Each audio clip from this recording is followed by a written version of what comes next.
میرے نبی نے حضرت ابی بن کعب رضی اللہ تعالی عنہ سے ارشاد فرمایا، کیا تم جانتے ہو کہ کتاب اللہ یعنی اللہ کی کتاب یعنی قرآن کی کون سی آیت تمہارے پاس سب سے زیادہ عظمت والی ہے؟ وہ صحابی نے عرض کیا، اللہ اور اس کے رسول ہی سب سے زیادہ جانتے ہیں۔ میرے نبی نے دوبارہ پوچھا، کیا تم جانتے ہو کہ تمہارے پاس کتاب اللہ کی سب سے عظیم عظمت والی آیت کون سی ہے؟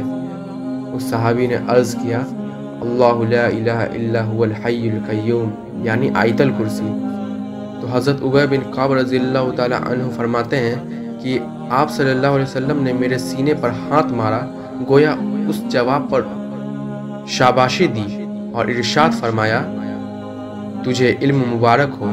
ایک روایت میں آیت الکرسی کے بارے میں فرمایا، قسم ہے اس ذات کی جس کے قبضے میں میری جان ہے، اس آیت کی ایک زبان اور دو ہونٹ ہے جو عرش کے پائے کے پاس اللہ تعالیٰ کی پاکی بیان کرتے ہیں۔